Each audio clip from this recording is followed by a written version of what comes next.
បាទសូមគោរពនឹងជំរាបសួរអាយដាមលោកជំទាវ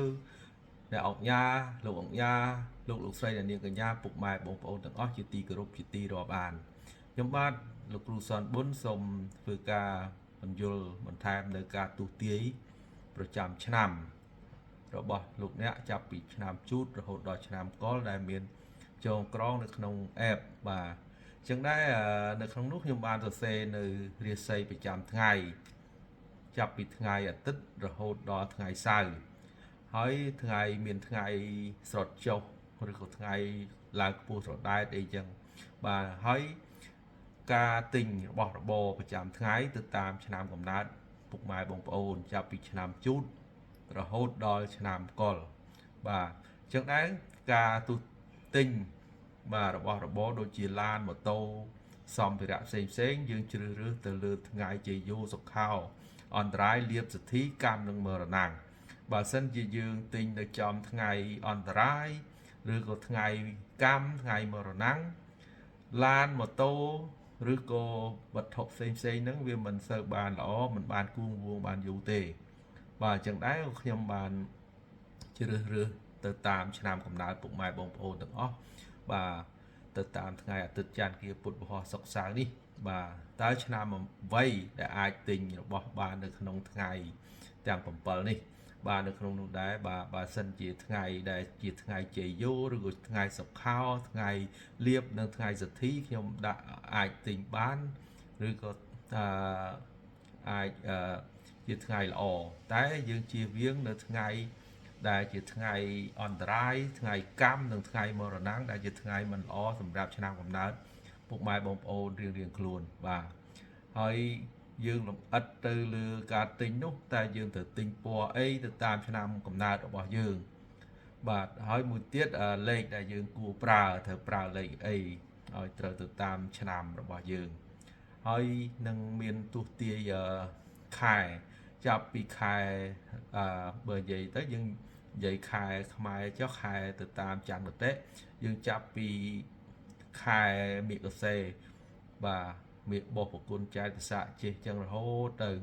បាទទាំង12ខែនេះហើយខែណាដែលខែជាខែឆុងសម្រាប់ឆ្នាំកំណើតយើងហើយខែណាដែលជាខែល្អសម្រាប់ឆ្នាំកំណើតយើងហើយយើងអាចសាងសង់ផ្ទះឬក៏ជួសជុលផ្ទះអីបានឬក៏អត់ខ្ញុំបានសរសេរនៅក្នុងនោះដែរបាទខែខ្លះឆុងឆ្នាំយើងមិនអាចកែកុនផ្ទះសម្បែងឬក៏បាទឬក៏ជួសជុលផ្សេងបន្ទប់គេងឬក៏ចង្ក្រានបាយឬក៏ធ្វើផ្ទះថ្មីអីចឹងខែបើខែឆុងយើងធ្វើទៅវាមិនល្អបាទហើយអញ្ចឹងនៅក្នុងនោះខ្ញុំបានសរសេរនៅខែឆុងនិងខែដែលមិនឆុងដែលអាចសាងសង់បានឬ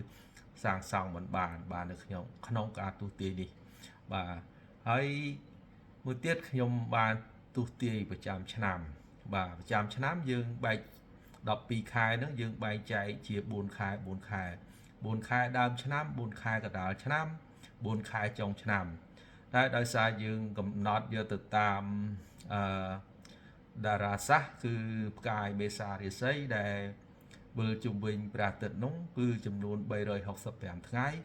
បាទអញ្ចឹងយើងកំណត់យកចាប់ពីថ្ងៃទី16ខែមេសាឆ្នាំចាស់រហូតដល់ថ្ងៃទី14ខែមេសាឆ្នាំថ្មីដែលយើងចាត់ទុកថាជាមួយឆ្នាំពេញបាទអញ្ចឹង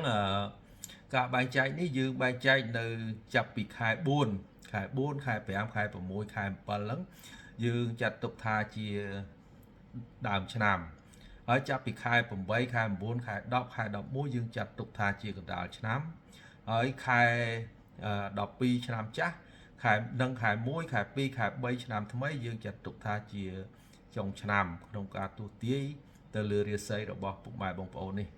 បាទអញ្ចឹងដែរនៅក្នុង4ខែនេះយើងពិនិត្យឃើញថាឆ្នាំខ្លះមាន4ខែឡើង4ខែចុះ8ខែឡើងឬក៏8ខែចុះអីចឹងឬក៏មាន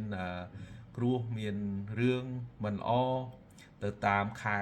ទៅតាម4ខែនៃដើមឆ្នាំកណ្ដាលឆ្នាំចុងឆ្នាំនេះពុកម៉ែបងប្អូនអាយដាមលោកជំទាវអ្នកលោកអង្គការអាចពិនិត្យមើលទៅតាម4ខែនេះបាទ bà 4 ខែណាល្អយើងអាចសហការរកស៊ីការងារជាមួយ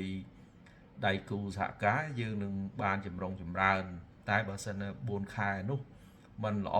ចេញណាយើងសហការទៅធ្វើឲ្យយើងមានការបង់ខាតអន្តរាយដល់យើងក៏ថាបាន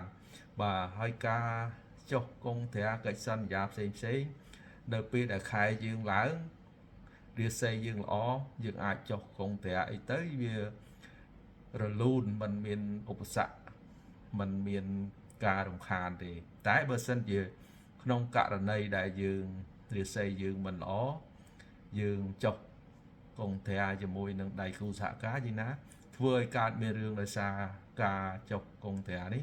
ធ្វើឲ្យយើងបង់ខាតធ្វើឲ្យមានឧបសគ្គមក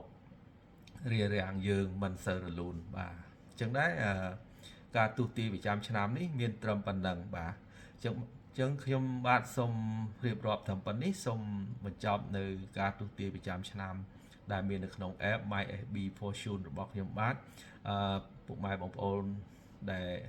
download បានហើយអាចចូលទូទាយនៅមុខងារនេះប្រចាំឆ្នាំបាទសូមគោរពថ្លែងអំណរគុណដល់អាយដាមលោកជំទាវ